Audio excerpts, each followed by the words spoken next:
One of the biggest reasons, this is gonna be some tough love, one of the biggest reasons that you will not achieve your dreams or start the business or, get out of this stuck feeling that you're in is from self-sabotaging and living in the victim mindset, I'm not capable, or I could never do that. I don't have enough money. The timing isn't right. Whatever the excuse is, you need to kick it out the window.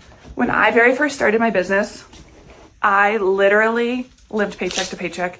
Now, I sit there and I look back on the salary I was making at my day job. After taxes, I was taking home $2,500 a month. It's ridiculous. Even 10 years ago when I was actually working that job, that still was unlivable. So to say I wasn't living paycheck to paycheck is an understatement. But I'm also incredibly stubborn. And when I decided I wanted to start my business, I knew that I would just have to take my time and figure it out. I was going to do it. I was going to figure out a way to make it work. So what I did, this actual piggy bank that you see right here, every paycheck I got paid every other Friday. So every time I got paid, I went to the ATM and I took out whatever I could afford, whether it was $20, $100.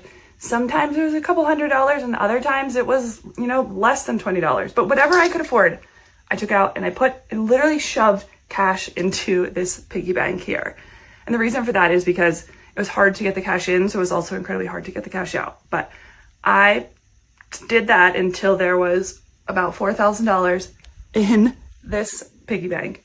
And then I bought my bike. After I ordered the bike, I rinsed and repeated that same process. I then would save for the packaging, and then I would save for the marketing materials, and then the event fees. And so I bootstrapped this entire thing. And granted, I started the business for less than $8,500, so it wasn't like it's a ton of money, but still, it was money I didn't have. And I just got creative and I took my time, got rid of the excuses, and I knew I would do whatever it took to get this up and running. So of course, it took me a little bit longer than if I had just had access to that money. But you know what? It was a huge part of my story and it made me appreciate the journey so much more. So I guess long story short, moral of the story is whatever your excuse is, it's just an excuse. That's all it is. You have to get creative and you have to convince yourself that there's always a way. And I believe that with every ounce of my being, there's always a way. You just truly have to want it bad enough.